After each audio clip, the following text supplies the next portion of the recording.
Sunday promo மகாநதியில் எந்த மாதிரி கொடுப்பாங்க அப்படின்னு சொல்லி எல்லாருமே பயங்கரமாக வந்து நிறைய கமெண்ட்ஸில் வந்து பார்க்க முடிஞ்சது. அவ்வளோ கமெண்ட்ஸ் வந்து வந்திருந்தது. அதில் வந்து நம்ம என்ன இருக்கும் அப்படின்னு சொல்லி பார்த்தோம் அப்படின்னா, இப்போ இந்த ஃபோட்டோ வந்து நம்ம விஜய் காவேரி டைரக்டர் சரண் இருக்காங்களே, அந்த ஃபோட்டோவில் வந்து பார்த்தீங்க அப்படின்னா காவேரி வந்து கை நிறைய வளையல் போட்டிருக்காங்க, saree கட்டியிருக்காங்க, அதுவும் விஜய் வீட்டில் தான் இருக்காங்க அப்படிங்கிறது நம்ம ஆல்ரெடி சொல்லியிருந்தோம். இங்கே வந்து பார்த்தீங்க அப்படின்னா தாத்தாவும் விஜயும் பட்டு வேட்டி சட்டையில் இருக்காங்க. வெரி ஃபர்ஸ்ட் டைம் தாத்தா வந்து பட்டு வேட்டி சட்டையில் இருக்காரு அப்படிங்கிறது என்னோட கெஸ்ஸிங். இல்லை அப்படின்னா நீங்கள் கமெண்ட்ஸில் சொல்லலாம். அவர் வந்து குர்த்தா மாதிரி தான் போடுவார். அவர் வந்து ஃபஸ்ட் டைம் வந்து வேஷ்டி சட்டையில் இருக்கார். எனக்கு தெரிஞ்சு காவேரிக்கு வளைகாப்பு அப்படின்றத வந்து வீட்டிலே வந்து பண்ணுறாங்க அப்படிங்கிறது தான் நமக்கு வந்து தெரிய வருது. வீட்டிலே டெக்கரேஷன்லாம் வந்து சூப்பராக பண்ணியிருக்காங்க. அதுக்கப்புறமா வந்து தாத்தா வந்து பட்டு வேட்டி சட்டையில் இருக்கிறது தான் எனக்கு வந்து என்னடா பட்டு வேட்டி சட்டையில் இருக்கார், தாத்தா வந்து இருக்கவே மாட்டார். இப்போ விஜயோட ரிசப்ஷன் மேரேஜ் டைமில் கூட வந்து பார்த்தீங்க அப்படின்னா அவர் வந்து அந்த பட்டு வேட்டி சட்டையில் இருந்திருக்கிற மாட்டார். விஜய கோட் சூட்டில் தான் இருந்திருப்பார், வேஷ்டியில் இருந்திருக்க மாட்டார். கல்யாணம் தாலி கட்டும் போது தான் அவர் அந்த கோவிலில் யாருக்குமே தெரியாமல் கட்டினார் இல்லையா, அப்போ தான் வேஷ்டி சட்டையில் இருந்தார்.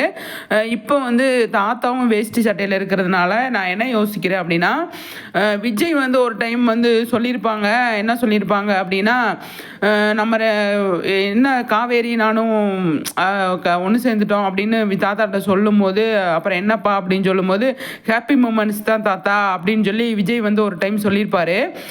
என்னப்பா அப்படின்னு சொல்லும்போது, அடுத்து புதுசாக நான் வந்து காவேரியை மறுபடியும் கல்யாணம் பண்ணிக்க போகிறேன் தாத்தா அப்படிங்கிற ஒரு வார்த்தையை வந்து நம்ம சுவாமி, அதாவது லட்சுமி விஜய் வந்து சொல்லியிருப்பார். அதனால விஜய் என்ன பண்ணியிருப்பார், அவர் சொல்லியிருப்பாரா இருக்குமோ தாத்தாட்ட வந்து, தாத்தா நான் வந்து காவேரியை வந்து கல்யாணம் பண்ணலான் இருக்கேன்ட்டு வளைகாப்பு டைமில் அந்த மாதிரி பண்ணுறாங்களா என்ன ஏதுன்னு சொல்லி தெரியல.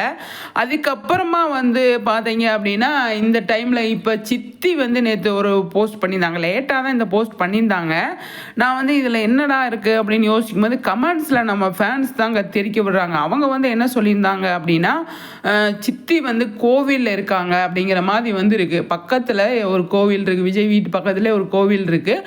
அந்த கோவிலுக்கு வந்து வந்திருக்காங்க அப்படிங்கிற மாதிரி இருக்குது. இப்போ விஜய் தாத்தாவும் இருக்கிறது பார்த்தீங்க அப்படின்னா அவங்க வீட்டில் தான் டெக்கரேஷன்லாம் பண்ணியிருக்காங்க. இப்போ இவங்க சித்தி இங்கே வந்திருக்கிறதுனால கோவிலில் வந்து வளைகாப்பு பண்ணாங்களா இல்லை வீட்லேயே பண்ணாங்களா அப்படின்றது தெரியல. இவங்க சித்தி இங்கே இருக்கிறதுனால அவங்க வந்து சூப்பராக டான்ஸ் ஒரு குட்டியாக ஒரு வீடியோ போட, அதில் லேட்டாக ஷூட்டிங்லாம் முடிஞ்சதுக்கப்புறம் தான் அவங்க வந்து பண்ணாங்க. அதை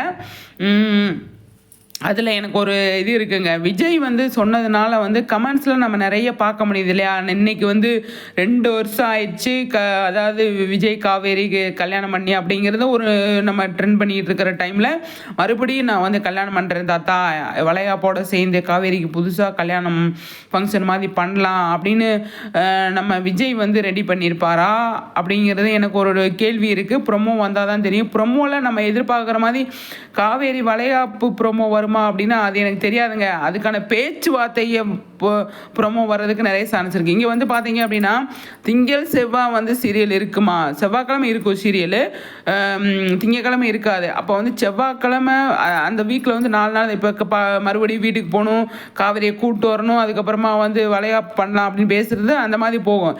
இந்த இன்னைக்கு சண்டே ப்ரோமோவில் வந்து பார்த்தீங்க அப்படின்னா வளைகாப்பு ப்ரோமோ வராதுக்கு வாய்ப்பு கம்மி தான். ஆனால் பேச்சுவார்த்தை பேசுவாங்க இல்லையா, வளையாப்பு பண்ணலாம் அப்படிங்கிற பேச்சுவார்த்தை ப்ரொமோ வர்றதுக்கு நிறையவே சான்ஸ் இருக்குது. பாப்போம் என்ன நடக்குது எது நடக்குதுன்னு சொல்லிட்டு. கண்டிப்பாக நீங்கள் வந்து நம்ம சேனலை வந்து ஃபாலோ பண்ணுங்கள், மறக்காமல் சப்ஸ்கிரைப் பண்ணிக்கோங்க, லைக் பண்ணுங்கள் மக்களே. விஜய் காவேரி சம்மந்தமாக மகாநதி சம்மந்தமாக நிறைய வீடியோஸ் நம்ம போட்டுட்ருக்கோம். அதை பார்த்து எல்லாருமே என்ஜாய் பண்ணுங்கள் சரிங்களா. நான் இதோட இந்த வீடியோவோட நான் வந்து விடைபெறேன். அடுத்த வீடியோவில் உங்களை சந்திக்கிறேன்.